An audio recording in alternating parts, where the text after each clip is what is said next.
শুনতে শুনতে পৌঁছে গেছি শেষ পর্বে। পর্ব অষ্টম, মা শারদার চিরন্তন বাণী, সংসার আর শান্তির পথ। প্রথম দিন থেকেই শুনছি মা শারদার শৈশব, ঠাকুরের সাথে তার অটল সেবা, নারী শক্তি, অলৌকিক আশ্রয়। কিন্তু এই সব গল্পের শেষে থেকে যায় মায়ের সহজ বাণী, যা আজও আমাদের কাছে আলো। মা শারদার জীবন কোনো বড় বক্তৃতা নয়, একটা নিঃশব্দ তপস্যা আর সরল বাণীর গল্প। আজকের এই শেষ পর্বে শুনব মা শারদা সেই চিরন্তন কথা, যা সংসার, সমাজ আর মনকে শান্তি দেয়। মা বলতেন, সবাইকে আপন ভাবো, কেউ শত্রু নয়। ঠাকুর বলতেন, জগজ্জননীর রূপ মা শারদার মধ্যে ফুটে উঠেছে। কত শিষ্য, কত ভক্ত, গরিব, ধনী, হিন্দু, মুসলিম, সবাই মাকে এক চোখেই দেখতেন। একবার এক মুসলিম ভক্ত মায়ের কাছে এলো। লোকে বলল, মা, ওদের ভেতরে নষ্ট মন আছে। মা বললেন, ভগবানের কাছে সবাই এক, তুমি কেন ভেদ করো? মা শারদার এই সহজ বাণী আমাদের শেখায়, জাতি, ধর্ম, অবস্থান নয়, মনের পবিত্রতাই আসল।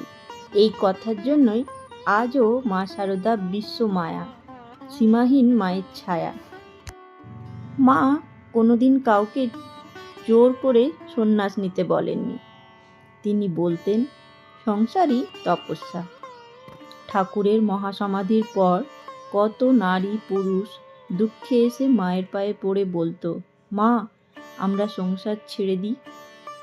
মা বলতেন, যে সংসার ঠাকুর দিয়েছেন তা ছেড়ে কোথায় যাবে? সংসারের মধ্যেই তপস্যা, সেবা, দয়া, এটাই বড়। আজকের যুগে সংসার মানে ঝামেলা, টানাপোড়েন। কিন্তু মা শিখিয়েছেন, সংসারকে ঘৃণা নয়, তাকে শুদ্ধ করতে শেখো। মায়ের এই বাণী আজও শাসন করে। অফিস, সংসার, পরিবার সবই যদি ঠাকুরের নামে হয়, সেটাই সাধনা। মায়ের আরেকটা কথাও খুব বিখ্যাত, সবই ঠাকুরের ইচ্ছা। একবার এক শিষ্য আসলেন, খুব চিন্তায়, বাকি জীবন কিভাবে চলবে, সংসার কিভাবে হবে। মা শুধু বললেন, সব ঠাকুরের ইচ্ছা, দুশ্চিন্তা করবে না। এই সরল কথার মধ্যে কত বড় শান্তি। আমাদের দুশ্চিন্তা, লড়াই, অনিশ্চয়তা সব কিছুই মায়ের পায়ে রাখলে হালকা হয়ে যায়। মা শারদা আমাদের শিখিয়েছেন, যা আসে তা সেবা হিসাবে গ্রহণ করো, যা যায় তাও ঠাকুরের কাছে অর্পণ করো। ঠিক এটাই অহংকারের শেষ আর ভক্তির শুরু। মা শারদার মৃত্যুর পরে শিষ্যরা ছড়িয়ে পড়লেন। কেউ নারী শিক্ষা, কেউ মঠ, কেউ আশ্রম গড়লেন। গোপাল মুনি, যোগিন মা, গৌরী মা, এরা মায়ের বাণী ছড়িয়ে দিলেন গ্রামে গ্রামে। স্বামী বিবেকানন্দ বলতেন, আমার মা না থাকলে মঠ থাকতো না। স্বামী শারদানন্দ লিখেছেন, মায়ের মুখের কথাই শাসন, কোনো শাস্ত্রের প্রয়োজন হয়নি।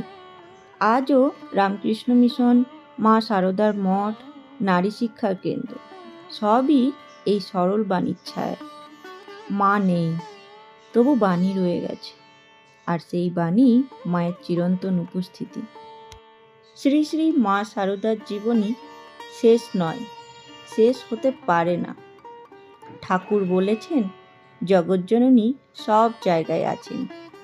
মা শারদা বলতেন, মন থেকে ডাকলে সবই হয়। আজকের এই শেষ পর্বে আমরা শুধু এটুকুই মনে রাখি, মা আমাদের কাছে আছেন, থাকবেন।